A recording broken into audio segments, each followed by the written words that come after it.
हम लोग Kirchhoff law की बात कर रहे थे, इलेक्ट्रिक सेल की बात कर रहे थे, तो उसमें एक पॉइंट रह गया था व्हीटस्टोन ब्रिज। आज हम लोग व्हीटस्टोन ब्रिज के बारे में पढ़ेंगे। व्हीटस्टोन ब्रिज को इंग्लैंड के जो साइंटिस्ट थे व्हीटस्टोन ने, किसे बनाया था व्हीटस्टोन ब्रिज को? व्हीटस्टोन ने बनाया था 1843 में। 1843 में इन्होंने एक प्रिंसिपल दिया जिसको कहते हैं व्हीटस्टोन ब्रिज। इसको किसने बनाया? व्हीटस्टोन ब्रिज ने। और क्या बताया इसमें? इन्होंने 4 रेजिस्टेंस लिए, 4 अलग अलग रेजिस्टेंस लिए, 4 अलग अलग रेजिस्टेंस को सीरीज में कनेक्ट किया। सीरीज में कनेक्ट, सीरीज तो आप जानते ही, बता चुके कि एक रेजिस्टेंस, फिर दूसरा, फिर तीसरा, फिर चौथा, इस तरह से 4 रेजिस्टेंस लिए। चारों अलग अलग थे, R1, R2, R3, R4, इस तरह से चारों रेजिस्टेंस को अलग अलग लेकर के इन्होंने एक पैरेललोग्राम बना दिया। क्या बना दिया? एक पैरेललोग्राम बना दिया। किस तरह से देखते हैं? 4 अलग अलग रेजिस्टेंस लिए, मैंने बताया कि 4 अलग अलग रेजिस्टेंस लिए और इस तरह से उन्होंने एक पैरेललोग्राम बना दिया। ये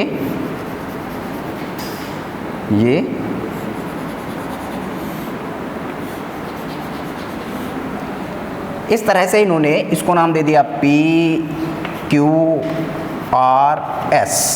ये P सीरीज में जड़े हुए लगे हुए हैं और सीरीज में कनेक्ट करने के बाद पैरेललोग्राम बना दिया, चतुर्भुज बना दिया।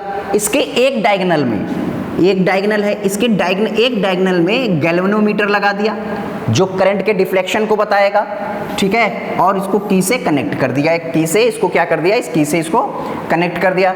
इसके दूसरे डायगोनल में, ये दूसरा डायगोनल हो गया, इसके दूसरे डायगोनल में इन्होंने क्या किया? दूसरे डायगोनल में एक बैटरी लगा दी और एक की से इन्होंने इस तरह से कनेक्ट कर दिया। अब इस वाली साइड को कहा इन्होंने अननोन साइड। इस वाली साइड को क्या कहा? ये जो आप साइड देख रहे हैं, एस वाली साइड, इस एस वाली साइड को कहा अननोन साइड। इसको अननोन साइड कहा। और जो दूसरी वाली साइड देख रहे हैं, इसको स्टैंडर्ड साइड कहा। अननोन साइड, स्टैंडर्ड साइड में क्या फर्क है? अननोन साइड यानी जिस क्या भी हमें रेजिस्टेंस फाइंड आउट करना है, इस वाले साइड में हम लगा देंगे और उसका रेजिस्टेंस फाइंड आउट कर लेंगे, कैसे भी बताएंगे, ठीक है। और इसको स्टैंडर्ड साइड कह दिया, ये 2 नाम दे दिया। यहाँ पर गैल्वेनोमीटर लगा दिया। अब जब इन्होंने सेल को कनेक्ट किया और इसमें से करंट फ्लो कराई, ठीक है, इससे कनेक्ट कर दिया। जब इसको प्रेस करते हैं तो अगर हम इसको प्रेस करें, इस वाली की को कनेक्ट कर दें इस तरह से, इस वाले की को प्रेस करें, अगर डिफ्लेक्शन मीटर हमारा कोई भी डिफ्लेक्शन ना दिखाए, ये डिफ्लेक्शन मीटर लगा हुआ है, गैल्वेनोमीटर लगा हुआ, गैल्वेनोमीटर जो लगा हुआ, गैल्वेनोमीटर अगर कोई भी डिफ्लेक्शन ना दिखाए तो इसका मतलब ये जो ब्रिज है ये बैलेंस्ड है, क्योंकि ये कनेक्ट करने का काम करता है, इसीलिए इसको उन्होंने कहा ब्रिज। 1843 में बनाया व्हीटस्टोन ने, इंग्लैंड के जो वैज्ञानिक थे उन्होंने बनाया। इन्होंने क्या किया कि इन साइड्स को अगर इस तरह से एडजस्ट किया, एडजस्ट करने के बाद समायोजित किया, समायोजित करने के बाद इन्होंने दिखा कि जिसको जब हम इस वाली की को प्रेस करते हैं, अगर डिफ्लेक्शन मीटर हमारा डिफ्लेक्शन कितना दिखाता है? 0 दिखाता है, कोई भी डिफ्लेक्शन नहीं दिखा है, शून्य दिखा है, तो इसका मतलब है इसमें कोई भी करंट फ्लो नहीं हो रही है। अगर कोई भी करंट फ्लो नहीं हो रही है तो ये किसमें कैसा है? तो ये बैलेंस्ड है। अगर ये बैलेंस्ड है तो कंडीशन क्या है? तो इसको ये भी, ठीक, ये मेश 1 और ये मेश 2। अगर मेश 1 की बात करें तो मेश 1 को इसका नेट वोल्टेज कितना होना चाहिए? नेट वोल्टेज 0 होना चाहिए। इसमें करंट फ्लो डिवाइड हो जाएगी, जंक्शन लॉ लगा दे अगर किरचॉफ का, तो इसमें करंट I1, इसमें I2, क्योंकि इसमें डिफ्लेक्शन मीटर में तो कोई मीटर नहीं दिखा रहा, तो इसका तो कोई मतलब नहीं रह गया, यानी इसका कोई मतलब नहीं। और जब इसका कोई मतलब नहीं तो इसमें करंट कितनी आ जाएगी? इसमें I1 आ जाएगी। और फिर यहाँ से इसका भी कोई मतलब नहीं तो इसमें करंट कितनी आ जाएगी? इसमें I2 आ जाएगी।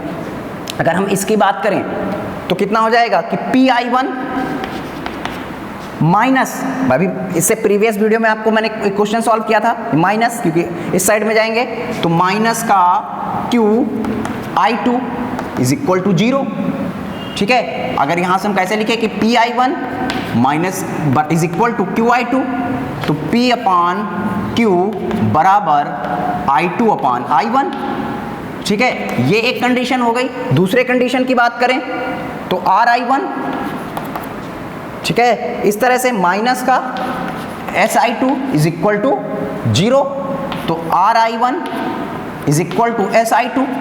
तो यहां से कैसे लिखेंगे कि R अपॉन S बराबर I2 अपान I1, ये इक्वेशन नंबर। तो इक्वेशन फर्स्ट एंड सेकंड को देखें तो दोनों इक्वल हैं। इक्वेशन फर्स्ट और सेकंड को देखें तो दोनों इक्वल हैं, तो इसका मतलब क्या हो जाएगा? इसका मतलब यह है कि P अपान Q बराबर R अपान S। अगर कोई व्हीटस्टोन ब्रिज बनता है इस तरह से और उसमें करंट नहीं शो कर रहा अगर इस तरह, तो इसका मतलब कि हम ये कंडीशन लगा करके हम जिस साइड का भी पता करना होता है उसका रेजिस्टेंस फाइंड आउट कर सकते हैं। ठीक है, इस पर जो आपके दो डिवाइस बने, एक बना आपका मीटर ब्रिज, एक डिवाइस का क्या नाम है, एक का नाम हो गया मीटर ब्रिज और दूसरा जो है पीओ बॉक्स। ठीक है, तो मीटर ब्रिज हमारे सिलेबस में है, हम लोग पढ़ेंगे इसको, प्रैक्टिकल भी है मीटर ब्रिज का। ठीक है, तो सबसे पहले ये अगर ये कंडीशन हो गई तो ये किसका प्रिंसिपल कहलाता है? ये व्हीटस्टोन ब्रिज का प्रिंसिपल कहलाता है। बहुत ज़्यादा पूछा जाता है, बहुत इंपॉर्टेंट है। प्रॉब्लम्स आ जाती हैं इस पर, प्रॉब्लम सॉल्व करने की आती है, किस तरह से प्रॉब्लम्स आ जाती हैं डिस्कस कर देते हैं, एक दो प्रॉब्लम भी डिस्कस करते हैं।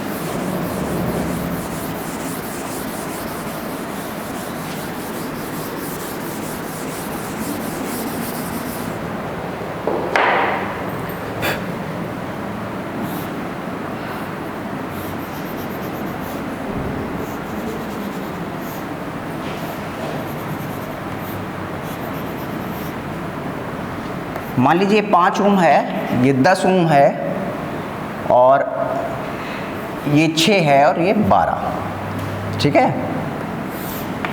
इसको आपने एक 10 वोल्ट की बैटरी से या 5 वोल्ट की बैटरी से इसको कनेक्ट कर दिया।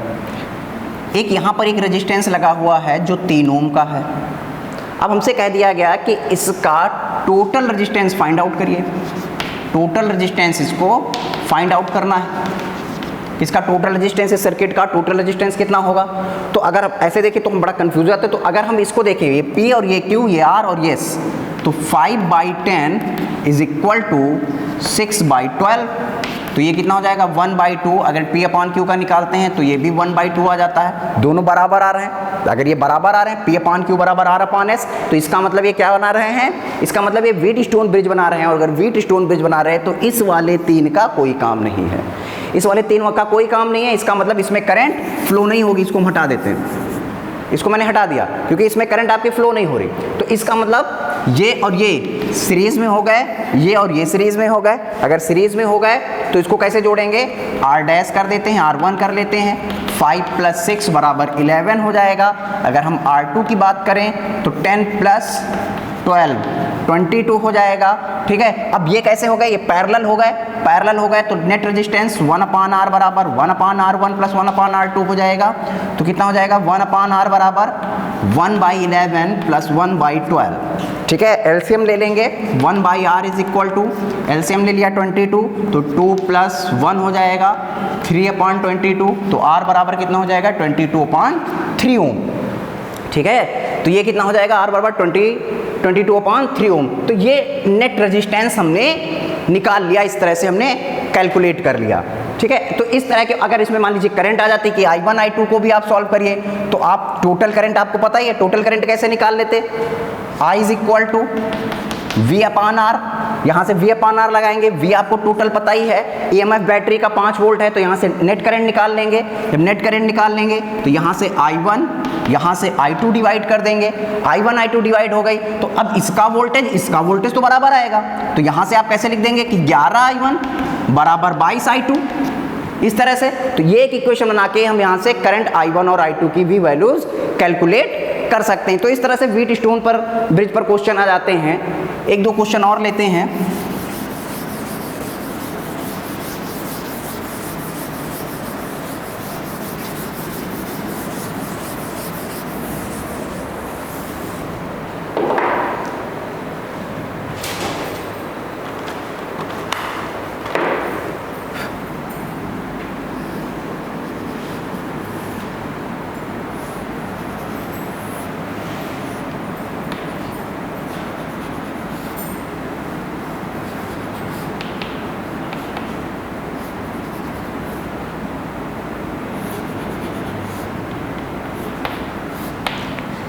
इस तरह से सर्किट बना हुआ है।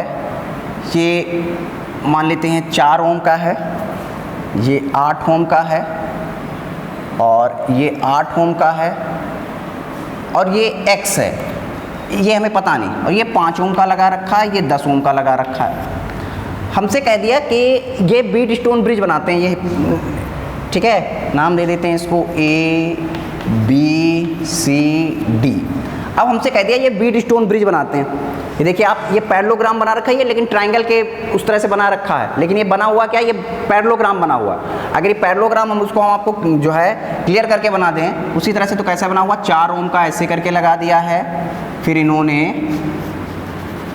8 ओम का, फिर ये जो 4 और 8 को अंदर करके दिखा दिया, इसको ऐसे करके हम दिखा सकते हैं इस तरह से, ये 4, ये 8 और ये X, ठीक है। इसके डायगोनल में इन्होंने 5 ओम का ऐसे लगा रखा है, ये 5 ओम का लगा दिया है, और ये जो आप देख रहे हैं इसको ऐसे बना करके ये आप दिखा सकते हैं, इन्होंने 10 ओम, ये 10 ओम का लगा दिया है और इसके साथ एक बैटरी कनेक्ट कर दी।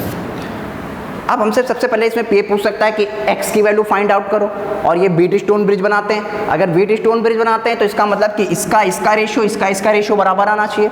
अगर ये बीट स्टोन ब्रिज बना रहे हैं तो इसका रेशियो और इसका रेशियो और इसका रेशियो बराबर आना चाहिए, यानी 4/8 is equal to 8/x, 4/8 is equal to 8/x, तो कितना हो जाएगा, 2 आ जाएगा। तो x की वैल्यू कितनी आ जाएगी, 16 ओम, यानी x यहाँ पर 16 ओम का लगना चाहिए। अगर 16 ओम का लगना चाहिए, अब टोटल करंट हमसे टोटल पोटेंशियल, टोटल रेजिस्टेंस पूछ लिया, टोटल अगर रेजिस्टेंस पूछ लिया तो इसका तो कोई काम है नहीं, ये बीट स्टोन, तो इसका कोई काम नहीं। जब इसका कोई काम नहीं तो ये और ये किस में हो गए, सीरीज में हो गए, ये और ये सीरीज में हो गए। तो अगर हम R1 बराबर निकालें तो 4 + 8 बराबर 12 ओम, और R2 बराबर निकालें तो 8 + 16 बराबर 24 ओम। तो दोनों निकाल लिया, दोनों पैरेलल हो जाएंगे, तो 1/R बराबर 1/R1 + 1/R2 हो जाएगा।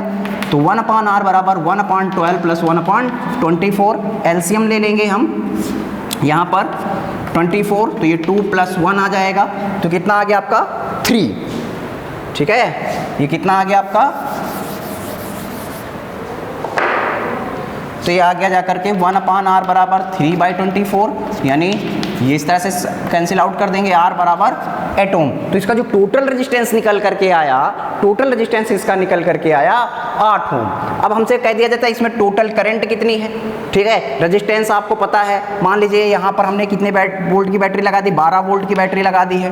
12 वोल्ट की बैटरी अगर लगी हुई है तो टोटल अगर हमसे करंट पूछ लिया था I इज इक्वल टू, तो I is equal to V/R, तो V यानी बैटरी का EMF, बैटरी का EMF कितना है, 12 है, तो 12/8 कर देंगे, सॉल्व कर देंगे इसको, 3/2 कर देंगे, तो I इज इक्वल टू आ जाएगा 1.5 एम्पियर। तो टोटल करंट निकल करके कितनी आ जाती, टोटल करंट निकल करके आ जाती 1.5 एम्पियर। ये भी करके कह सकता था कि I1 I2 को कैलकुलेट करिए, ठीक है। तो I1 I2 अगर हमें कैलकुलेट करना होता तो 8 4 इसमें भी, क्योंकि इससे तो कोई मतलब रह नहीं गया, इस वाले से मैं कोई भी लेना देना नहीं, तो 8 4 12 I1 इज इक्वल टू, ये कितना था 16, 8 और 16 24 I2, ठीक है। तो 12 दूनी 24, यानी I1 बराबर 2I2, I1 I2 का रिलेशन पता चल गया, और I1 + I2, I1 + I2 कितना हो जाएगा,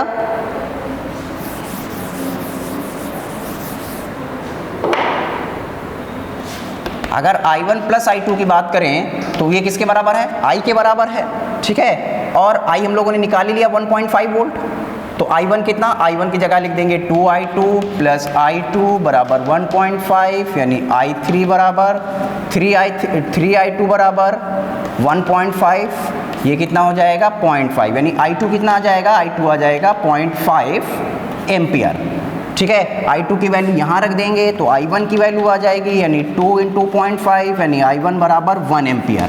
तो हमें इस तरह से कितनी भी व्हीट स्टोन पर प्रॉब्लम हो, व्हीट स्टोन ने और उसको जो है किरचॉफ ने बहुत आसानी से जो जंक्शन लॉ उसको दे करके आसानी से इसको सॉल्व कर दिया। Thank you.